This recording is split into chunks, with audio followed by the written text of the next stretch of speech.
नमस्कार। India debate में आप सबका स्वागत है। मैं हूं आशुतोष पाठक। मित्रों, जियो पॉलिटिक्स में एक बहुत बड़ी घटना होने जा रही है और आज जो मैं आपको बताने जा रहा हूं उसकी मरमरिंग तो आप लोगों ने शायद सुनी होगी, लेकिन अब उस दिशा में पूरा का पूरा मामला बढ़ता हुआ दिख रहा है। पाकिस्तान ऑक्युपाइड कश्मीर को लेकर के जो देश में चर्चाएं आम थी कि भारत सरकार को पीओके को फौरन अपने कब्जे में लेना चाहिए। लोग बहुत गुस्से में हैं, बहुत लोग नाराज भी हैं। ये सीज फायर क्यों हो गया? सीज फायर से हमें क्या मिला? हमें पाकिस्तान ऑक्युपाइड कश्मीर को लेने का इससे बड़ा, इससे सुनहरा मौका नहीं हो सकता है। लेकिन अब भारत सरकार की तरफ से आधिकारिक जो पुष्टि हो रही है और जो दुनिया भर के मीडिया रिपोर्ट्स बतला रहे हैं और क्रेडिबल मीडिया रिपोर्ट्स, उसमें यह है कि लगभग 20 से 25% तक पाकिस्तान की तबाही हो गई भारत की तरफ से हमले में। जो जवाब था ऑपरेशन सिंदूर का नतीजा यह हुआ कि 20-25% तक उनका जो डिफेंस सिस्टम है वो नाकाम हो गया। डिफेंस सिस्टम की जब हम बात कर रहे हैं तो सिर्फ एयर डिफेंस सिस्टम नहीं, उनका जो आर्मी है, उनका जो नेवल है, सब एक प्रकार से खेत रहे। और जो हमला भारत ने किया, जवाबी हमला, उसको पाकिस्तान रोक पाने में पूरी तरह से अक्षम हुआ। कहानी बस इतनी नहीं है। आप अगर ये सोच रहे हैं कि सीज फायर हो गया है, तो देश के प्रधानमंत्री नरेंद्र मोदी जी ने कहा कि यह स्थगन है, ऑपरेशन सिंदूर जारी है। ऑपरेशन सिंदूर का जो सबसे बड़ा प्रतिफल सामने आने वाला है वो है बलूचिस्तान के एक स्वतंत्र राज्य के रूप में अस्तित्व में आना। आपने बहुत सारे वीडियोस देखा होगा सोशल मीडिया पे, टेलीविजन चैनल्स पे, कि बलूच लिबरेशन आर्मी किस प्रकार से पाकिस्तानी सेना को मुंहतोड़ जवाब दे रहे हैं। इतनी भर कहानी नहीं है। जियो पॉलिटिक्स की वो बात आज मैं आपको बताने जा रहा हूं जो आपके लिए बेहद जरूरी है। और ये सब हुआ कैसे? मरियम नवाज के बॉयफ्रेंड ने कभी सपने में नहीं सोचा होगा कि ये हालात पैदा होंगे। उन्हें मालूम तो था कि अगर हम भारत को छेड़ेंगे तो इस बार भारत चुप रहने वाला नहीं है और भारत कुछ बड़ा करने वाला है। मित्रों, भारत ने बड़ा कर दिया है। अंदरूनी खबर यह है कि बलूचिस्तान ने खुद को एक स्वतंत्र राज्य घोषित कर दिया है। बलूचिस्तान का एम्बेसी भारत में खोलने के लिए बलूचों ने भारत सरकार से गुहार लगाई है और भारत सरकार से कहा है कि आप फौरन हमें मान्यता दें, अपने साथ साथ दुनिया भर के देशों से हमें मान्यता दिलवाएं कि हम एक स्वतंत्र राष्ट्र हो गए। अगर इस पर भी नहीं बात बनती है तो आप हमारे प्रधानमंत्री बन जाइए। ये ऑफर दिया बलूचों ने। आपको मालूम होगा कि बलूचिस्तान लंबे संघर्ष के दौर से गुजर रहा है और यह आज का संघर्ष नहीं है। बलूच का संघर्ष पूर्वी पाकिस्तान के संघर्ष के पहले से है। मतलब आजकल जो बांग्लादेश है उसके संघर्ष के जमाने से है। बलूच कभी भी अपने को पाकिस्तान का हिस्सा मानने को तैयार नहीं है। मैं इस मुद्दे पर एक बहुत रोचक घटना आपको सुनाना चाहता हूं जो थोड़ा सा इससे अलग है, लेकिन पाकिस्तान की ये दुर्दशा हो क्यों रही है? पाकिस्तान की ये फितरत है, वो अपने हाथ पैर तुड़वाता रहा है। आज नहीं, बहुत जब से पाकिस्तान का निर्माण हुआ है तब से। और पाकिस्तान के बारे में कहा जा रहा है कि पाकिस्तान कोई देश है ही नहीं। पाकिस्तान असल में एक मजहब के कुछ लोगों का जमात है जो नाम दे दिया है उस खिते को, उस एरिया विशेष को पाकिस्तान। राष्ट्र का एक चोला पहना दिया है। वहां एक संसद है, चुनाव होते हैं, लेकिन ये सब फार्स हैं। इसके विवरण मैंने आपको अपने पूर्व के वीडियो में बता रखा है। आज फिर एक बार बता देता हूं कि 1947 के बाद से ही कैसे जिना से लेकर के और आज के दौर तक पाकिस्तान अपने नेताओं की हत्या में मशगूल रहा। और इतना नहीं, खाली पाकिस्तान में ही नहीं, जो पूर्वी पाकिस्तान रहा वहां भी शेख मुजीबुर रहमान की कैसे हत्या हुई और आज उनकी बेटी को किस तरह से एक्सोडस किया गया है, उनको एग्जाइल में रहना पड़ रहा है, बाहर निकाला गया है। तो ये दोनों मिलकर के पाकिस्तान बने थे। जब पूर्वी पाकिस्तान भी था और पश्चिमी पाकिस्तान भी था, दोनों एक देश के रूप में निर्माण हुआ था। लेकिन दोनों देश के निर्माण की जो पृष्ठभूमि थी वो एक धर्म था, एक मजहब था। और वो मजहब कह रहा था कि हम काफिरों के साथ मिलकर के रह नहीं सकते, जो दूसरे मजहब के लोग हैं वो काफिर हैं, उनके साथ वो सह अस्तित्व में रह नहीं सकते। हालांकि एक दूसरा सत्य यह भी है कि पाकिस्तान से अधिक आबादी हमारे यहां उसी मजहब को मानने वाले लोगों की है और वो सह अस्तित्व की भावना से पिछले 77 वर्षों से भारत के साथ बहुत शानदार तरीके से रह रहा है। जो मॉडर्न इंडियन स्टेट है उसकी मैं बात कर रहा हूं, वैसे तो हजारों वर्षों से रह रहा है, लेकिन जो मॉडर्न स्टेट है, जो 47 में अगर पाकिस्तान बन गया और भारत भी अस्तित्व में आया, तो ये मॉडर्न स्टेट में भी उनसे बड़ी आबादी इस्लाम को मानने वाली भारत में सह-अस्तित्व के भाव से रह रही है। हालांकि उसकी अपनी भी परेशानी है, वो उस पर फिर बात कभी।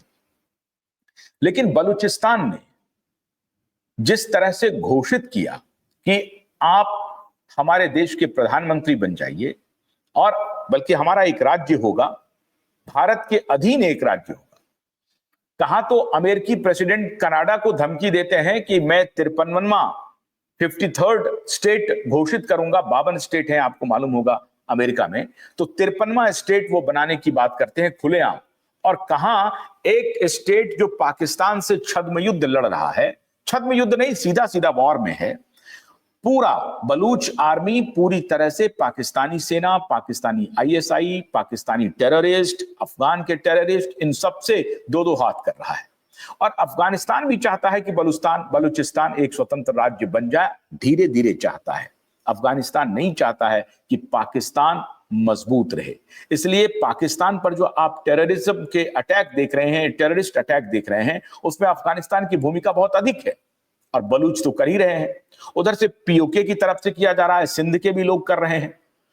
कुल मिलाकर के बच जाएगा सिर्फ पंजाबी पाकिस्तान।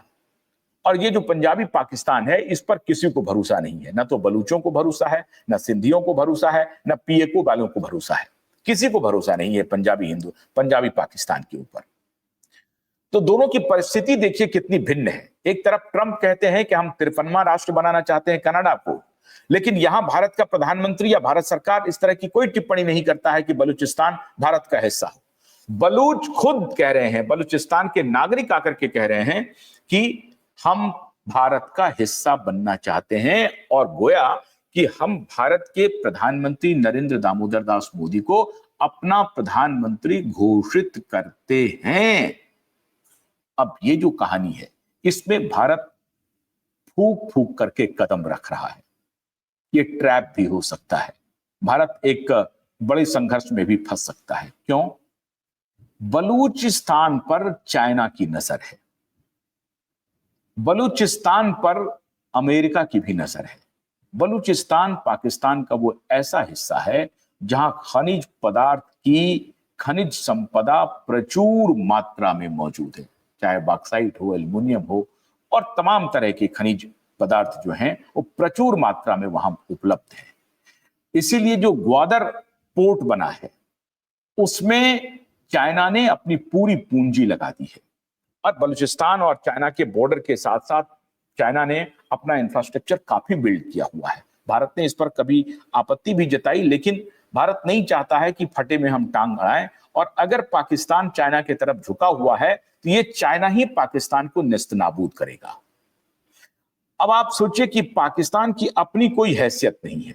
पाकिस्तान इस भारत के साथ जो अभी हाल जिसे आप युद्ध कह रहे हैं, वो वाकई में युद्ध ही है, वो हमला नहीं था, भारत पाकिस्तान का युद्ध था। पाकिस्तान ने अपने तरीके से कोई कसर नहीं छोड़ी भारत के हमले का जवाब देने के लिए, लेकिन उस सारे हमले को भारत ने पूरी तरह से नेस्तनाबूद कर दिया अपनी एयर डिफेंस सिस्टम से और अपनी मारक क्षमता से। और जितना भी हमला भारत ने किया वो 90% से अधिक इंडिजिनस हथियारों से किया। मतलब भारत के द्वारा निर्मित अग्नेयास्त्रों से हमला हुआ, चाहे वो ब्रह्मोस हो, चाहे कोई और अग्नेयास्त्र हो। सब भारत में बने, भारत में टेस्ट हुए और भारत ने पूरी दुनिया में यह साबित कर दिया कि अब हम डिफेंस में एक प्रकार से सेल्फ रिलायंस पर मौजूद हैं। मतलब हम पूरी तरह से आत्मनिर्भर हैं, हमें किसी के तरफ देखने की जरूरत नहीं है। हमारी डिफेंस प्रोडक्शन सिस्टम जो है वो दुनिया के किसी भी देश से कमतर नहीं है और हम बेहतरीन हथियार बना सकते हैं, बेहतरीन टैंक बना सकते हैं, बेहतरीन फाइटर जेट का भी निर्माण कर सकते हैं। रफाल के बारे में पाकिस्तान ने झूठ फैलाने की कोशिश की, लेकिन वो सभी ढाक के तीन पात हुए टोटल। और दुर्भाग्य की बात है कि भारत के कुछ ऐसे मीडिया समूह और उसके पत्रकार जो अमेरिका में जाकर के वहां से दलाली करते हैं, वो कोविड के दौरान दलाली करते रहे गेट्स का और सोरोस का, और उसी गैंग के इशारे पर अमेरिका में बैठ करके भारत की सरकार को गाली दे रहे हैं। और एक पूरा गैंग है जो सोशल मीडिया पर ऑपरेशनल है, भारत के एक्शन पर सवाल कर रहा है।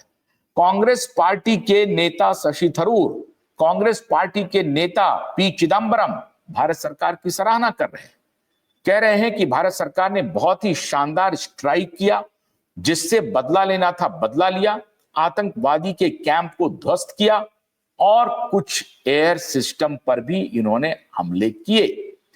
तो एक प्रोपोर्शनेटली बहुत तगड़ा डैमेज पाकिस्तान को हुआ। और ये बात हम आप नहीं कह रहे हैं, ये बात कांग्रेस पार्टी के नेता चिदंबरम साहब कह रहे हैं, कांग्रेस पार्टी के नेता शशि थरूर साहब कह रहे हैं। शशि थरूर साहब अल अरबिया चैनल को जो उन्होंने इंटरव्यू दिया है, ऐसा लग रहा था कि शशि थरूर भारतीय जनता पार्टी के स्पोक्स पर्सन हो, सरकार के स्पोक्स पर्सन हो। यह बात होती है जब अपोजिशन के नेता देश के हित को पहले रखता है, राजनीतिक हित को पीछे रखता है। लेकिन दुर्भाग्य देखिए, इन दोनों नेताओं की खिंचाई हुई अभी जो पोस्ट अटैक जो बैठक हुई है कांग्रेस पार्टी की, बीजेपी की भी बैठक हुई लेकिन कांग्रेस पार्टी की भी बैठक हुई। इस पोस्ट अटैक में कांग्रेस पार्टी के नेताओं ने अपने ही इन दोनों नेताओं की पूरी तरह से मजम्मत की, इनकी खिल्ली उड़ाई, इनकी आलोचना की और इनके खिलाफ जो कांग्रेस के जो गुंडा ट्रोल आर्मी है उनकी जमात इनके खिलाफ पड़ गई, शशि थरूर और पी चिदंबरम के खिलाफ। क्यों? क्योंकि वो भारत सरकार के साथ खड़े रहे। उन्होंने कहा कि भारत सरकार ने बहुत शानदार काम किया है, सीज फायर भी किया और पाकिस्तान को सबक भी सिखाया। हालांकि भारत की एक पूरी आप समझिए 80-90% आबादी अभी गुस्से में थी और उनका पक्का इरादा था कि इस बार भारत पीओके निश्चित रूप से ले लेगा। उनके लिए यह खबर मैं आपको बता रहा हूं कि आप निश्चिंत रहिए, पीओके तो भारत का हिस्सा है ही, क्योंकि अब भारत सरकार ने ऑफिशियल स्टेटमेंट दिया है कि पाकिस्तान से अगर बात होगी तो सिर्फ दो बिंदु पर बात होगी, पहला टेररिज्म और दूसरा पीओके। जम्मू कश्मीर को तो भूल जाइए, जम्मू कश्मीर की तो चर्चा ही बंद कर दीजिए आप। पीओके पर बात होगी। क्या बात होगी? कि कब खाली कर रहे हो, प्रेम से खाली कर रहे हो, ब्लडलेस आपको खाली करना है या ब्लड के साथ खाली करना है, इस पर बात होगी। स्पष्ट रणनीति। इसीलिए प्रधानमंत्री ने कहा कि ऑपरेशन सिंदूर जारी है, हमले स्थगित किए गए हैं लेकिन ऑपरेशन सिंदूर जारी है। मतलब ये कि हमला करोगे तो हमला करेंगे, बात करोगे तो दो ही मुद्दे पर बात करेंगे। टेररिज्म के बारे में तुम्हारा क्या ख्याल है? तुमने टेररिस्टों के सारे कैंप को, जिसको मैंने ध्वस्त किए, इसके अलावा जो 20 अभी 10-15 कैंप, टोटल 23 कैंप हैं टेररिस्टों के, उसमें से जो बाकी टेररिस्ट के कैंप हैं और जो जिंदा बच गए हैं, चाहे अजहर मसूद हो या दूसरे हो, उनको आपने खत्म किया या नहीं किया, करोगे या नहीं करोगे, इस पर सिर्फ बात होगी। और पीओके को तुम छोड़ दो, कब छोड़ोगे, इस पर बात होगी।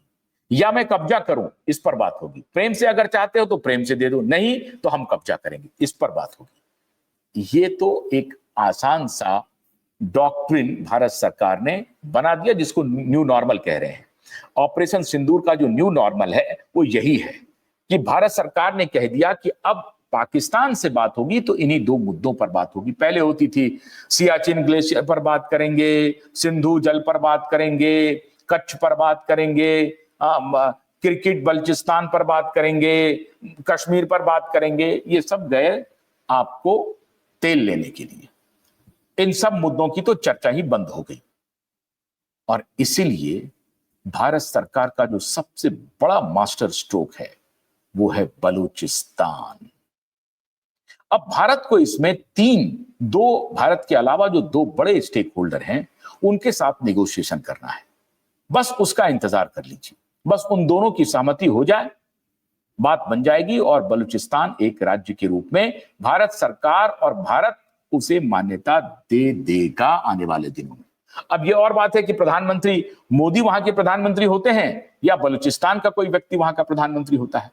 बलूच यहां तक कह रहे हैं कि मोदी को हम देश के प्रधानमंत्री के रूप में स्वीकार कर चुके हैं और उनको बस खाली मान्यता दे देना है कि यह उनका स्टेट है। इससे बड़ी बात कुछ नहीं हो सकती है मित्रों। लेकिन भारत के लिए तलवार के ढाल पर चलने जैसा है। सबसे पहले भारत को निगोशिएशन करना है चाइना से। चाइना का इकोनॉमिक पार्टनरशिप भारत के साथ है और वर्तमान में चाइना की आर्थिक स्थिति बेहद डमाडोल है, बेहद खाने के लाले पड़ रहे हैं। और वहां ऐसी स्थिति नहीं है कि भारत का एक वर्ग तो बहुत अमीर है, वहां जो अमीर है वो सरकार के कुछ जो लोग हैं चुनिंदा, वहां पोलित ब्यूरो के जो मेंबर्स हैं वो मिलियंस डॉलर के हो गए हैं क्योंकि वो मिलकर के व्यापार कर रहे हैं।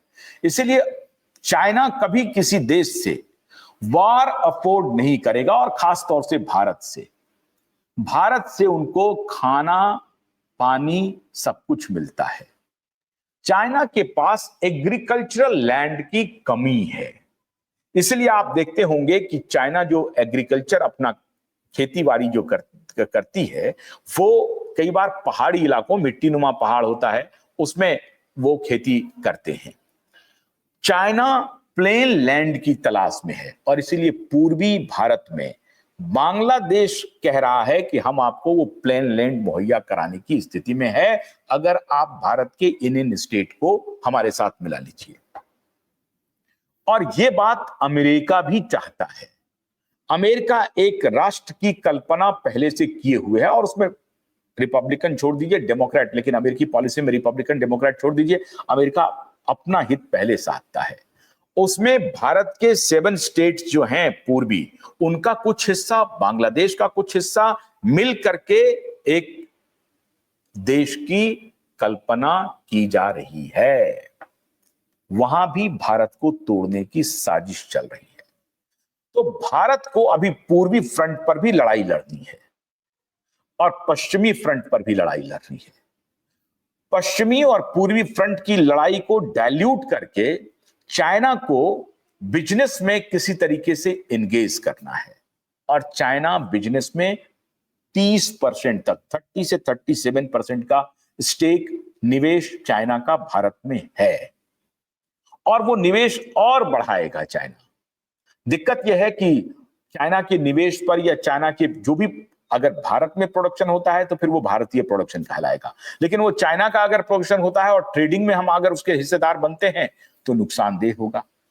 चाइना मेड आर्म्स की हालत आपने देख ली। China made air defence system को पाकिस्तान ने कैसे प्रयोग किया, क्या पाकिस्तान की दुर्गति हुई, ये पाकिस्तान वाले समझ रहे हैं। दिक्कत यह है कि पाकिस्तान चाइना को आंख भी नहीं दिखा सकता। पाकिस्तान के नागरिक को चाइना इस तरह का दोयम दर्जे का व्यवहार करते हैं, ये कोई भी व्यक्ति चाइना जाकर के देख सकता है। जो कंसंट्रेशन कैंप की बात भारत के लेफ्ट लिबरल करते हैं ना, उनको अपने चाइना के जो सिपहसालार हैं उनसे बात करनी चाहिए और वहां के कंसंट्रेशन कैंप को देखना चाहिए कि क्या स्थिति है, क्या हालात हैं पाकिस्तानी मुसलमानों के चाइना में। लेकिन इस पर ये लोग उस तरह से अपनी आंख खोलेंगे नहीं। भारत को चाइना से निगोशिएट करना है बलूचिस्तान के मुद्दे पे कि आप भी आइए, हम भी आएंगे। और अमेरिका अगर चाहेगा कि भाई भारत और चाइना एक हो रहा है, अमेरिका की एक ही परेशानी है कि भारत चीन कभी एक ना हो पाए। और अगर भारत चीन एक हो गए तो भारत चीन की आबादी का एका नहीं होगा ये। भारत और चीन दुनिया की सबसे प्राचीन सभ्यताओं में से एक है, और अगर ये दोनों सभ्यता एक साथ खड़ी हो गई, जो कि हो नहीं सकती है क्योंकि इतने स्टेक होल्डर्स हैं कंफ्यूजन पैदा करने के लिए, जो इन दोनों को एक रास्ते पर ला नहीं सकते हैं, और चाइनीज कभी भी विश्वास के लायक हो नहीं सकता है। अगर कभी किसी दौर में चाइना ने ये स्थिति पैदा कर दी कि हमारे ऊपर आप भरोसा कीजिए, हम विश्वास के लायक हैं, हम दोनों सभ्यता मिलकर के बहुत बेहतर काम कर सकते हैं, हम दोनों कम से कम वॉर जोन में तो निश्चित ना जाएं, अगर इतनी भी सहमति हो जाए कि चाहे कुछ भी हो जाए, जियोपॉलिटिकल स्थिति कुछ भी हो, अमेरिका से भारत के संबंध, पाकिस्तान से भारत के संबंध, भारत का यूरोप से संबंध, भारत का इंग्लैंड ऑस्ट्रेलिया से संबंध, जापान से संबंध, कुछ भी हो, लेकिन चाइना और भारत का संबंध कभी भी खटास में नहीं पड़ेगा। अगर इस एक बिंदु पर सहमति हो गई तो आप समझिए कि पूरी दुनिया का जियोपॉलिटिक्स बदल जाएगा। रसिया ये चाहता है, रसिया और भारत एक है, और अगर चीन, भारत और रसिया इकट्ठा खड़े हो जाए तो आप समझ लीजिए कि यूरोप और अमेरिका को टेंटर हुक पे भारत ला देगा।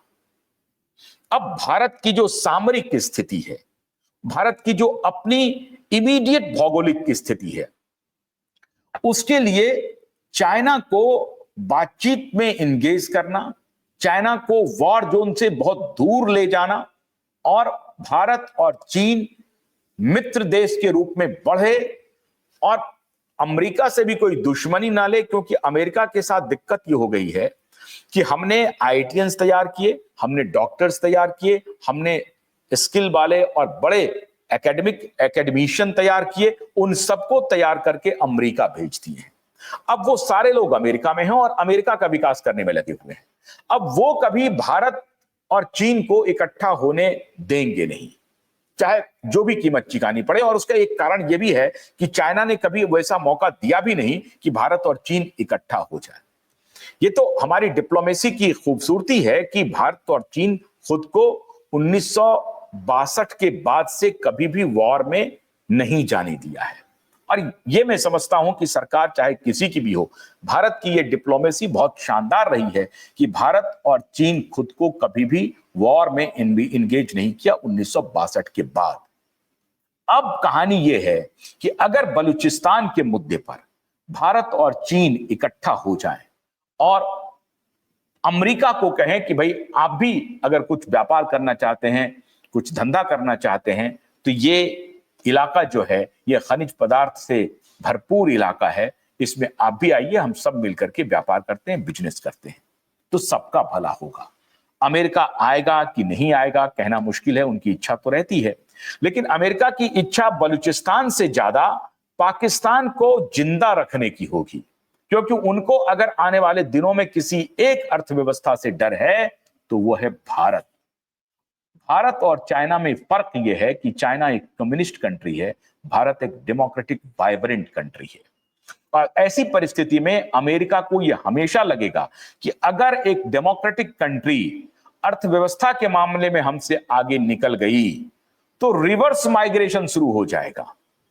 कल को अमेरिकी भारत में बसने लगेंगे, भारत में जो अमेरिकी हैं वो तो वापस आएंगे ही, अमेरिकी भी भारत में आने के लिए जान गंवाने लगेंगे अगर ऐसी परिस्थिति हो जाती है। और फर्ज कीजिए जो प्रधानमंत्री कह रहे हैं 1947 तक भारत एक विकसित राष्ट्र हो जाएगा, विकसित राष्ट्र की ही बात नहीं है, थर्ड लार्जेस्ट इकोनॉमी के साथ साथ अगर इन्होंने चाइना और अमेरिकी इकोनॉमी के समकक्ष खुद को लाकर के खड़ा कर लिया तो ये अमेरिका नहीं चाहेगा।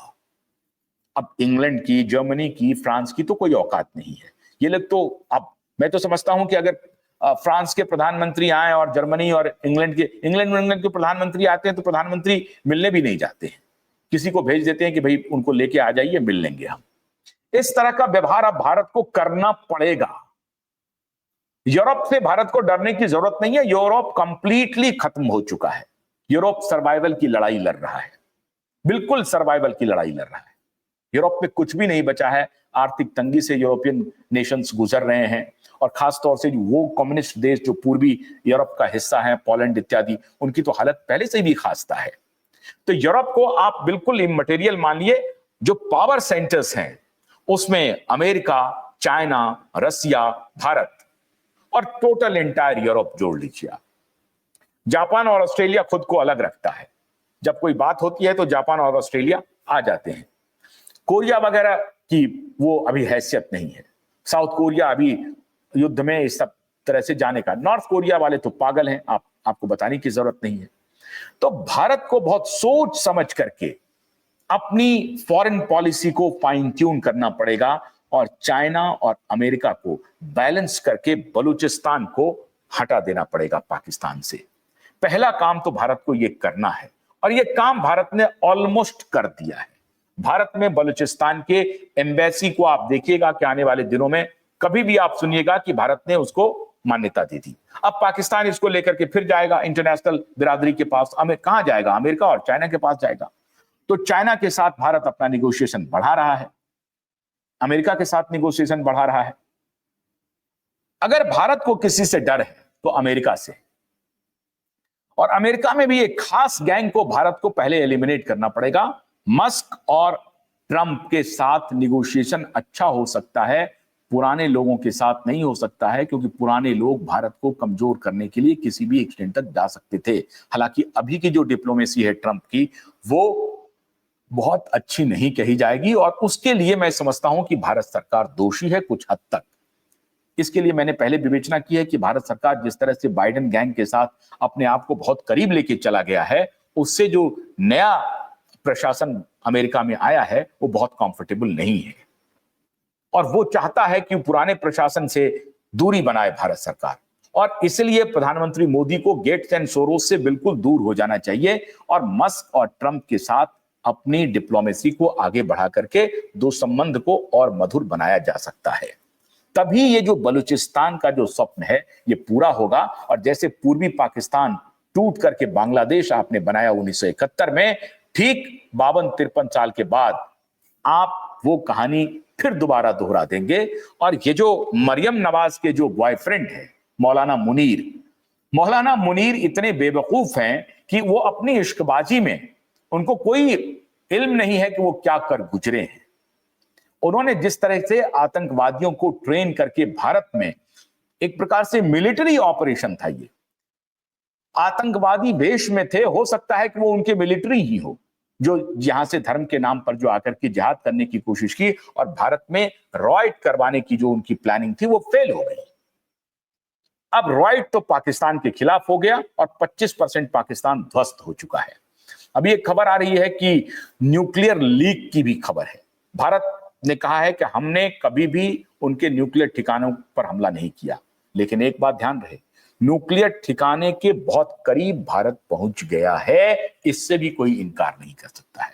और इसको भारत के एयर चीफ मार्शल ने अपने प्रेस कॉन्फ्रेंस में बड़ी ही चतुराई से मुस्कुराते हुए हां और ना में जवाब भी दे दिया। ना कहा नहीं और हां स्वीकार किया नहीं, तो दोनों बातें हो रही हैं। ऐसी परिस्थिति में आप कह सकते हैं कि भारत बहुत फूक फूक करके कदम रख रहा है, और बलूचिस्तान जिस एग्रेशन के साथ कह रहा है कि मोदी हमारे प्रधानमंत्री हो जाए, उससे साफ लग रहा है कि कुछ ही महीनों में आप ये सुनेंगे कि बलूचिस्तान एक स्वतंत्र राज्य हो गया, और भारत से उनके गहरे संबंध हो गए। बीच में चाइना भी अगर संबंध बनाना चाहता है तो बनाएंगे।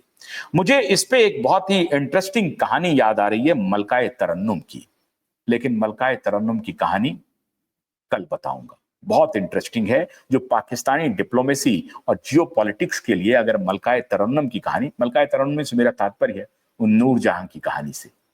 कल मैं आपको नूरजहां और मलकाए तरन्नुम की कहानी बताऊंगा कि क्या इंटरेस्टिंग कहानी है और कैसे जियोपॉलिटिक्स से उसका रिश्ता बैठता है। तो बलूचिस्तान का इंतजार कीजिए। भारत के प्रधानमंत्री बलूचिस्तान के भी प्रधानमंत्री हो जाएं तो आप आश्चर्य नहीं करिएगा। बहुत बहुत शुक्रिया। नमस्कार।